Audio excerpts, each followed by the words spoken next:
pre-printed and delivered to the polling location. The scanner device can be set to accept as little as one precinct split or as many as every single precinct in the county if you were looking at a vote center type setup, something like that. So we can say that this polling location is set for a specific precinct or every single thing in between. Remember, we do have the option for the Verity print device that can print ballots on demand, but whether it's a pre-printed or a printed on demand ballot, the voter will take the paper ballot, they will go to a privacy booth, and they will fill in the option box with a blue or black ink pen. It's not a proprietary pen, just blue or black ink is what we recommend. It is a fill in the box, but any X, check, line, anything in that box is going to register as a vote. So any marking in the box will be picked up, and we can test that out today if you'd like to. The best way to do that is to overvote a contest by using check marks or something like that, and the system should return that to the voter.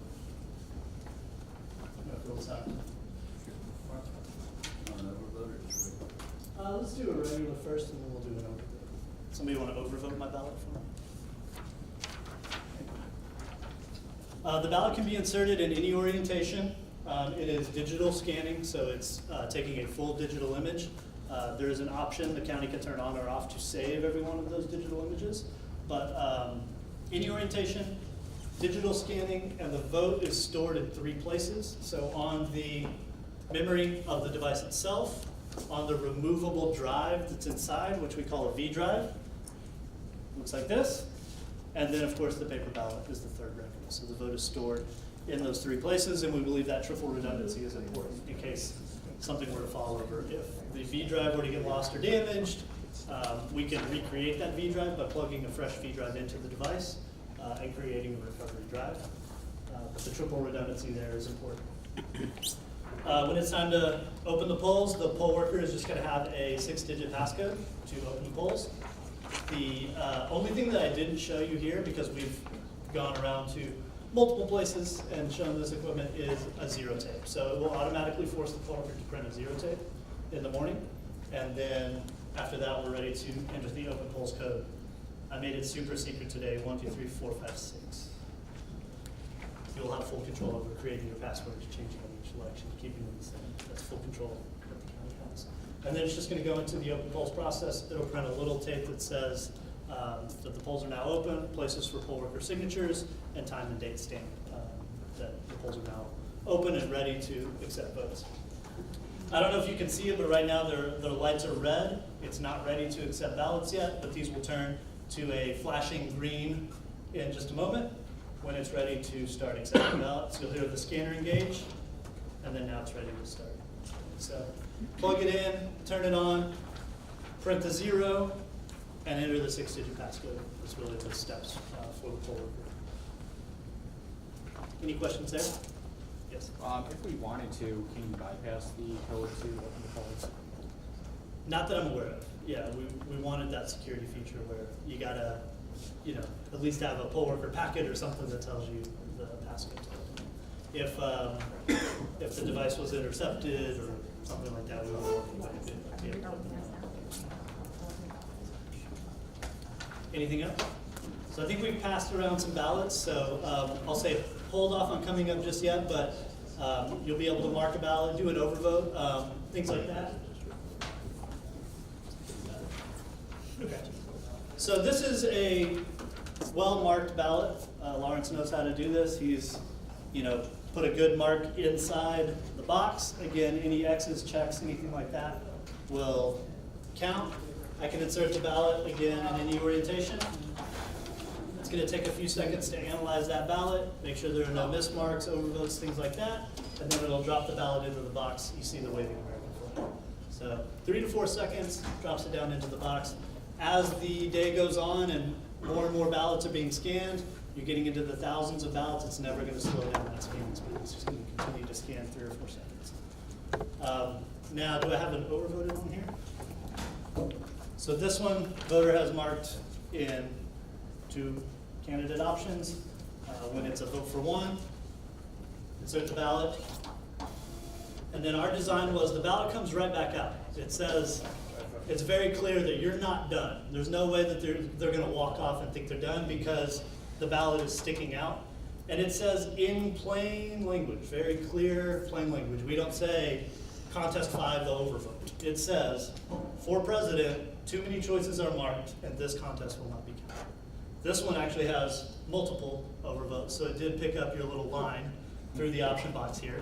So what he had done was marked one and then he was testing to see if it would pick up a line, and it did. And it says United States Representative District 1 is also too many choices are marked and that would not be counted. Everything else on the ballot, any marks that were made outside of these two contests, of course, would be counted as they were marked, but these two would be tabulated as overvote contests where no candidate receives the vote there. So, the voter now has two options at this point. They can cast the ballot as is, or if I pull the ballot, you see that it immediately forgets about this ballot, and I could go through the process of spoiling this ballot, getting a new one, and that would be based on your local procedure. What's going to happen if I put this ballot right back in? Same thing. It's just going to find those same overvoted contests because it had completely forgotten that it even scanned that ballot a second ago. It was just, it didn't store any of that. So. But this time I'll say cast ballot as is. Means everything that was marked properly would be counted, but those two would not. Any questions there? Are you able to customize the screen to be Spanish and English? Yes. We support up to 11 languages. And when you turn that on, all of the screens would be bilingual, and a bilingual ballot when it's scanned would also do voter instructions in those languages. One option, I don't know that you would have was, but just so you know, we can set the device to reject or return undervotes if you wanted to do that. You can even do that for specific contests. So if you know that one of the first contest that appears on the backside of the ballot, you want to alert voters, but it'll also alert them if they have a completely blank page. So we can turn on that if you voted on the front, but there were no votes on the back, it would alert them you've made no selections in the back. You may want to review and was that truly your intention. But they have the same options of casting the ballot as is, or pulling it and making the adjustments. How wrinkle sensitive is this? Our current, almost any disturbance of the horizontal plane will cause a reject.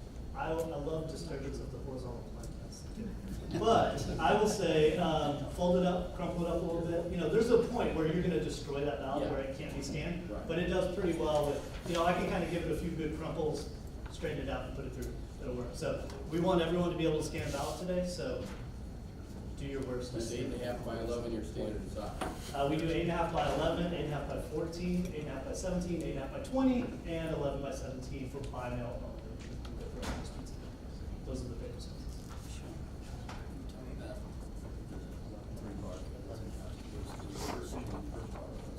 Okay, yeah. So Lawrence wants me to point out, notice the barcodes on the ballot. Because this is digital scanning, it's not optical scanning, there's no timing marks all the way down. This gives us a little more forgiveness in how the ballot goes through. It just needs to grab the full image. If it went through a little skewed, it's still going to be able to find those 3 anchor points and adjust it and know where all the option boxes and marks are at that point. So it's a little more forgiving in how it can scan. What's the amount of memory that has internally? So there's multiple things. I believe both of them are 8 gigs, the internal memory and the removable memory that is one record. What sort of security is on the piece? Is it encrypted?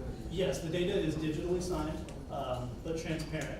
So again, if someone were to look at it in transit, you can see all of the cast vote records, but any modification to it breaks the digital signature. The whole package is signed, and every bit of data within is signed. So once that digital signature is broken, it would be accepted into the system, and we can always create a recovery drive because the votes are stored in the system. So if I understand you correctly, you take that B drive and I stick it in my laptop, corrupts the B system, it's no longer good? Is that what you're saying? Yeah, so you could view that data, and that was our goal for transparency, being able, so We didn't want it to just be reliant on us to say, this is our, vote capture, it's relying on our tabulation software to do this. We wanted software independence, so you could be able to take that to some sort of third-party thing to be able to validate against our software. Sorry. But if you change that in any way, it is then corrupted, like you said, would not be acceptable. So I was just sitting on the floor, and I pick it up, and I'm just a stranger, and I got my laptop, and I stick it in my laptop. Am I able to pull that data off my off-the-shelf laptop, or, do you understand what I'm asking? Yes. Is it just gonna not read it because it's encrypted and?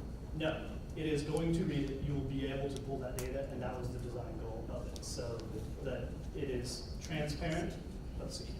Can you copy or like export it or take it off that stick at all, once it's like on a laptop, like a third-party laptop, I guess? You could, You could. yeah. Well, why? That doesn't sound good. Transparency, full transparency. So a lot of the criticism of, voting systems are that the only way that you can get the results is to trust the tabulation software from the vendor. And we wanted to be able to secure it, and we have all the ways to describe, how that digital signature keeps the data intact, but it's also transparent and viewable. So anyone can get that information?